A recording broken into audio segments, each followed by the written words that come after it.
I suspect I will have no trouble convincing you that life is sometimes unfair. Sometimes life seems unfair. Sometimes it is unfair. All people are different. God has made us with different genetics. Some people are bigger and stronger. Some people are smaller. Some people are smarter. Some people aren't quite as smart. Some people are more physically attractive than others. And where you land in the genetic pool is going to have some impact on how life treats you. And oftentimes, life's not going to treat you fairly if you are born in a way that doesn't make you part of the in crowd. Socioeconomics are different.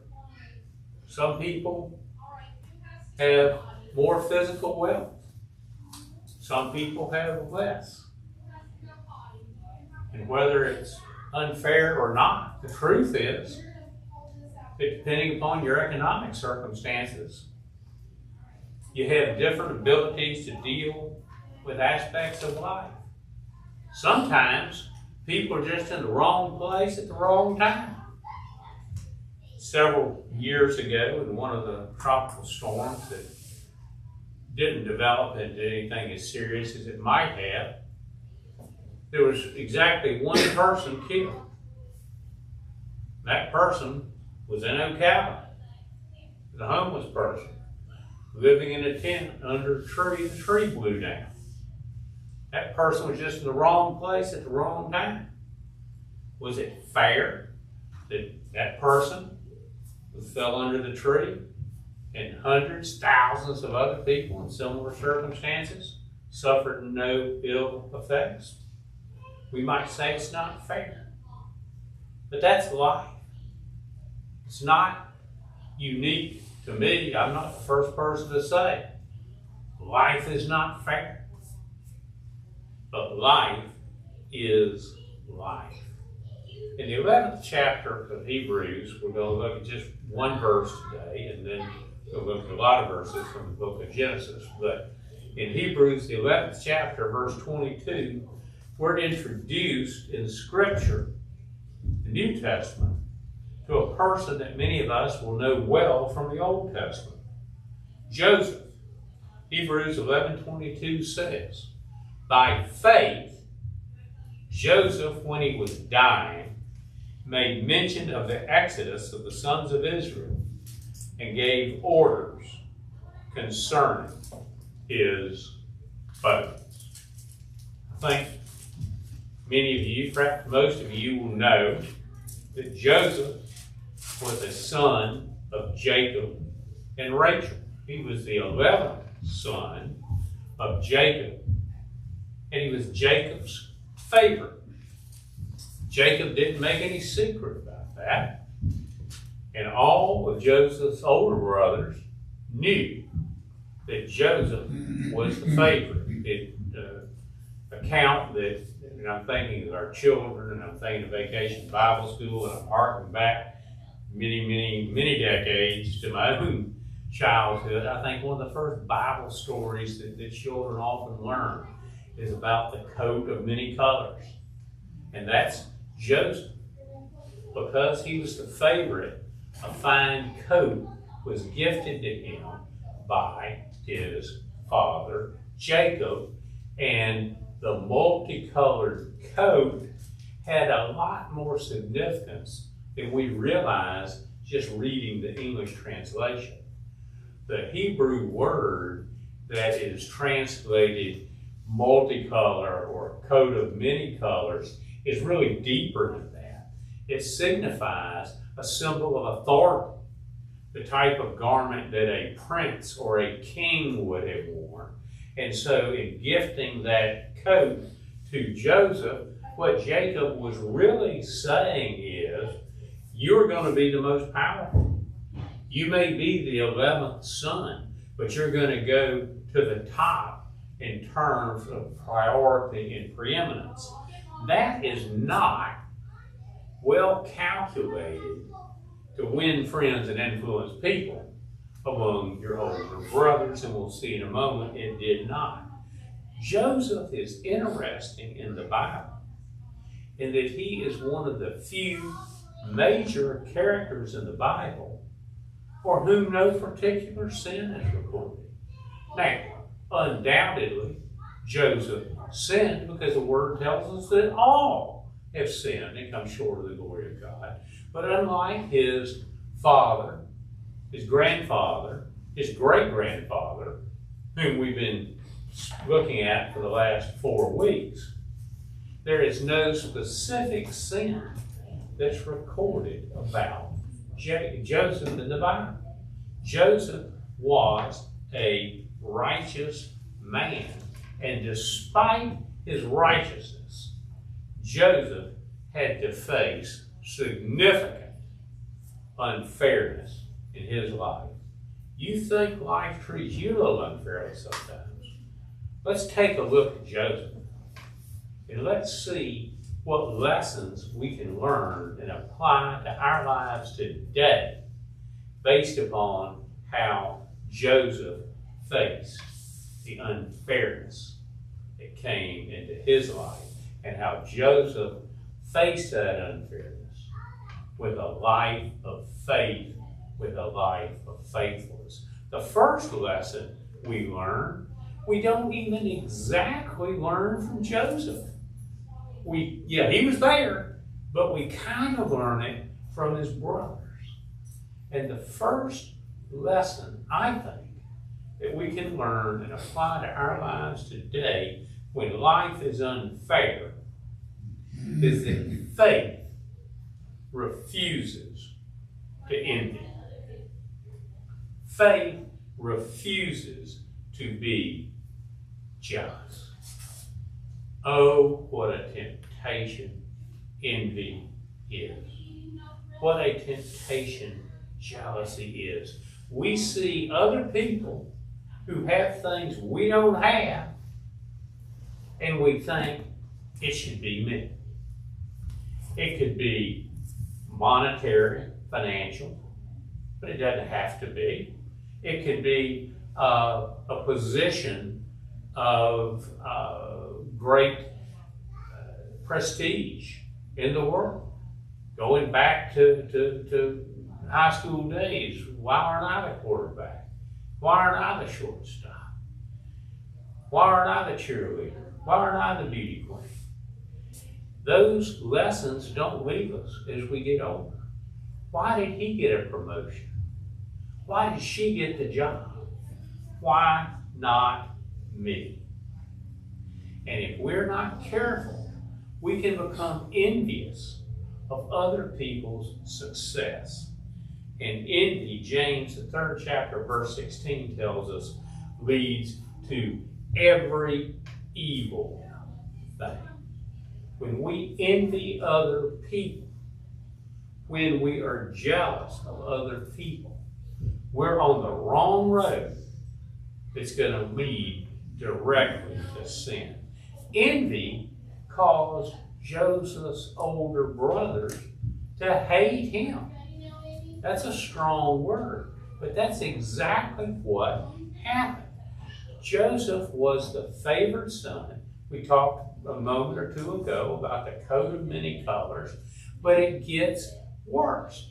Joseph maybe would have been better to keep some thoughts to himself, but he was truthful when he related dreams that he had, and he related those dreams to his brothers. He told them, says, I had a dream last night.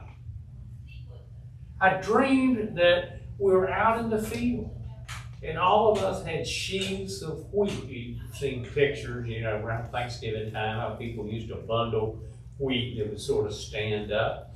And said, and guess what? All of your sheaves were bowing down to my sheaf. Remember how I told you that the concept of that coat of many colors was really a garment of power. It was a garment of royalty. So not only has Jacob effectively made the statement, you're going to serve your brother, now Joseph is saying, in my dream, you were serving me. It gets a little better or a little worse, depending on your perspective, I guess, as a second dream. And the sun and the moon and the stars are bowing down to worship Joseph. And as he relates that dream, it's clearly understood that that's not just talking about his brothers, that's talking about his mother and his father. So now they're all kind of mad at him. To be fair, Joseph didn't say anything that wasn't true. He just accurately related the dreams that God had given to him. But instead of receiving that news with grace and responding, I'm glad for you, brother. I'm glad that God's decided to honor you. And if that's my place, if that's my position, then I'm happy to be there. If you've read any in Genesis, you know no, that's not exactly what happened. The brothers became so angry that they decided to kill Joseph. They were going to murder their brother. Now, Reuben and Judah were bad. They weren't quite as bad. So instead of murdering him, why don't we just throw him in a pit? And Reuben had planned to come back and rescue him later, Reuben and Judah. They didn't get the chance because they get a better idea. Here comes a caravan of Arabs who would have been their somewhat distant cousins by the time that these events were taking place. And they said, let's just sell him into slavery. So there's good news, there's bad news. Good news, Joseph, you're out of the pit. Bad news, you're tied up, you're on the caravan going to Egypt to be sold into slavery. The envy that was in the brothers' hearts made them capable of all types of evil. The lesson we need to learn is we need to be happy for our brothers, for our sisters that are blessed by God. Whether that be with economics, whether that be with prestige, whether that be with health when we don't have health, whether it be whatever it may be. When somebody has something that we know, we need to praise God and be sincerely happy for them. I try not to use a bunch of little trendy phrases and buzz phrases, but in this instance, I can't do anything better. We need to bloom where God plants us.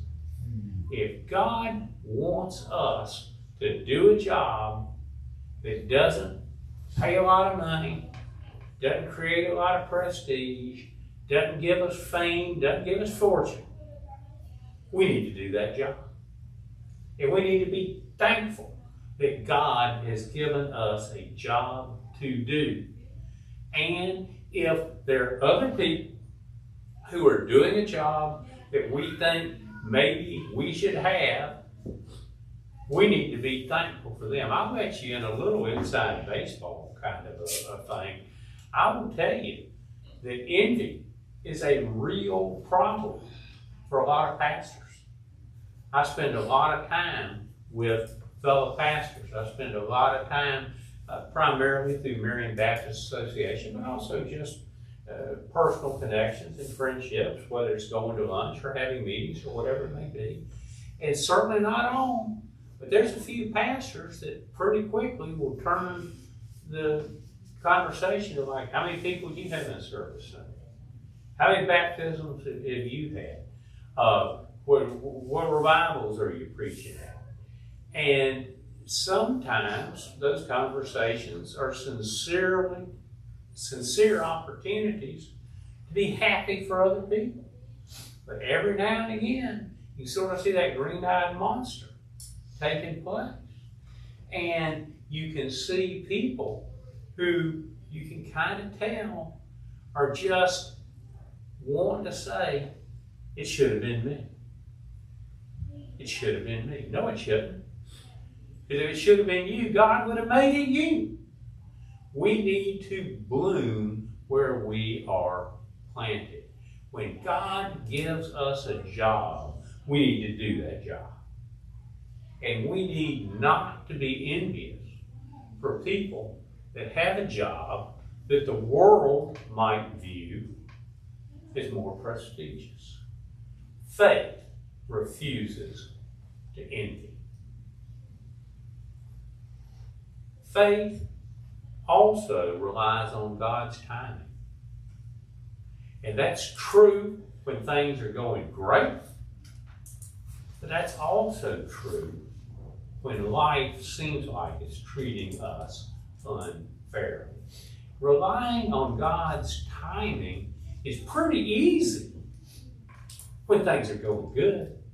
When God's decided it's time to bless us, it's easy to rely on God's timing. But when God knows it's time to discipline us, now that's a little different situation.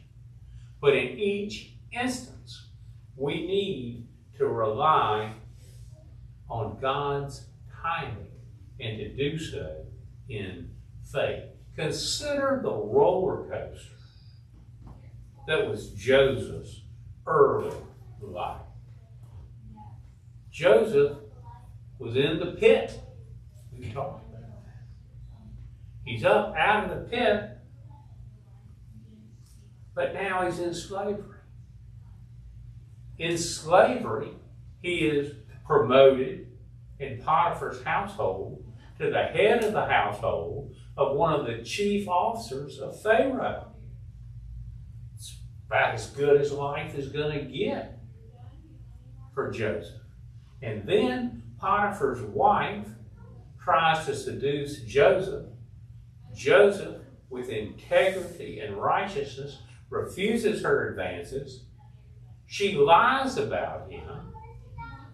She tells Potiphar that he tried to force himself on her. Potiphar has him thrown into prison, and he's right back at the bottom. It's like if you're graphing Joseph's life. It's kind of like this. And in the prison, Joseph rises to a position of leadership. About as good as it can get, being in prison. And he has an opportunity to use the talent God has given him to interpret dreams. And you all will remember the story where the cupbearer and the baker each have very similar dreams. Cupbearer sees a vine with 3 branches. He picks the grapes, he squeezes into Pharaoh's cup, but he doesn't know what that means. The baker has 3 baskets on his head. They were full of baked goods. And the birds come and they eat the bread, they eat the baked goods out of the top basket. They don't know what that means. So it comes to Joseph, and Joseph's able to interpret the dreams. And to the cupbearer, the wine steward, some translations will say, he says, I got some good news. He doesn't really say that in the Bible. I have to put that in there, but it is good news. He says, I can tell you what it means. 3 branches equals 3 days. And what the dream means is that in 3 days, you're going to be restored to your former position in Pharaoh's household. And when you are, I want you to do me a favor. I want you to tell Pharaoh about me. Tell him my story. Tell him I shouldn't be here. And the cupbearer, the wine steward, says, "You betcha, I'll be glad to do that." To the baker, he says, "Not so much." The 3 baskets, again, represent 3 days. But the birds of the air taking out the food that's on the baked goods that's in this basket means 3 days from now, Pharaoh's going to have you executed, and your body's going to be hung on a post, and the birds of the air are going to eat your flesh. He didn't ask the baker to give any message to Pharaoh. He left that with the cupbearer. And exactly as Joseph's interpretation through the power of God, these events came to pass. And you can almost see Joseph saying, "How cool is this?" Maybe he's packing his little bag there in jail, saying, "It's not going to be long now. The cupbearer is going to tell Pharaoh, and Pharaoh's going to do the right thing. And 1 day becomes 2 days, and 2 days become 2 years. And still nothing." Joseph has the ups, Joseph has the downs, but in God's providence, Pharaoh is given dreams. And nobody can interpret Pharaoh's dreams. And 2 years later, the cupbearer, realizing that no one can interpret Pharaoh's dreams, remembers, "Oh yeah, Joseph, I forgot about him."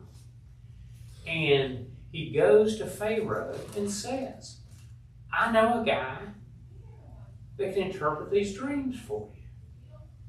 Pharaoh now sends for Joseph out of prison, out of the dungeon is literally the phraseology in the original language.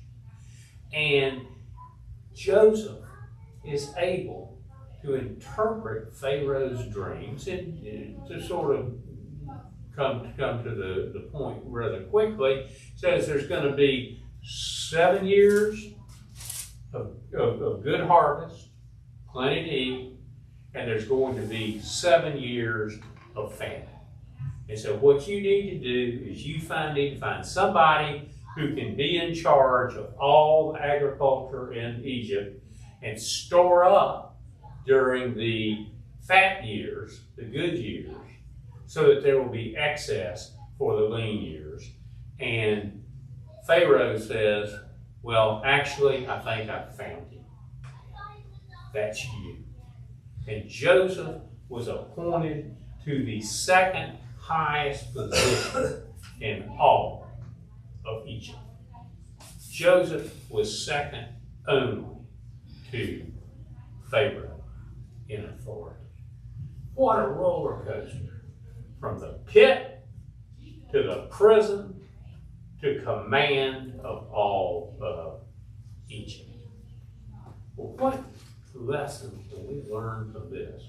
When God knows the way, even if we can't see the end. If you've ever driven from the east going towards Colorado, you cross a lot of flat land.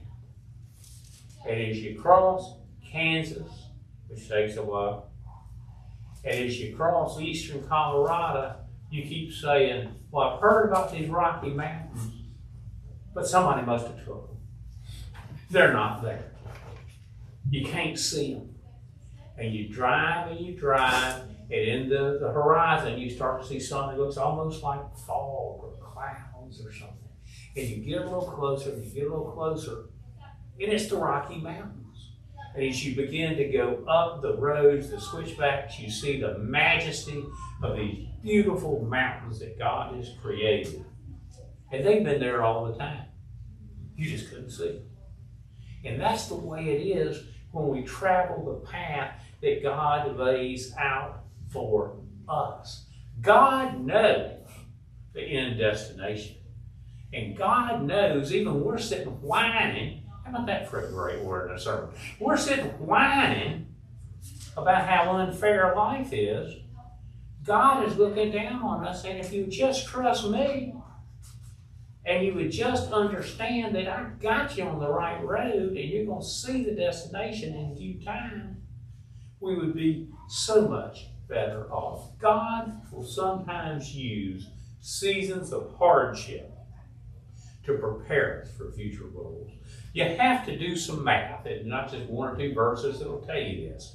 But when you do the math in the book of Genesis, starting with the 37th chapter, you're going to find that by the time Joseph was 30 years old and was appointed to this chief position, you might almost want to call it prime minister, for lack of a better word, something we'd understand. He spent about half of his life either in slavery or in jail. That's a pretty good life. And yet God knew that he was preparing Joseph for the job God had for him to do. And God will prepare us if we will just have faith to rely on his timing, even when we think life's treating us unfair. I love Isaiah, the 60th chapter, verse 22. And I've referenced that in your sermon notes. And it's really a prophecy of the restoration of God's Old Testament people. But we find this phrase that God will work his will quickly in its time. That's such a rich phrase. Think about it. God's going to work his will quickly in its time. We want to focus on the word quickly. We want to say, well, that means God's going to do it right now, right now, right now. No. It's going to be quick when it happens, but it's going to happen in its time. That means in the time that God has set. And God may not have the same timing that we wish he did. But I promise you this, God's timing is right. Our timing is wrong. So what do we do when life's unfair? First thing is we refuse to envy. The second thing we do is rely on God's timing. And the third thing is not something we do as much as something we don't do. Faith rejects revenge. Revenge is human nature. I want to get even. Something happens, somebody else likes something. People will lay awake at night trying to figure out how to get even with somebody. You might think that when Joseph got to be second only to Pharaoh, he'd have remembered old Ms. Potiphar. And he'd have thought, you go get yours now.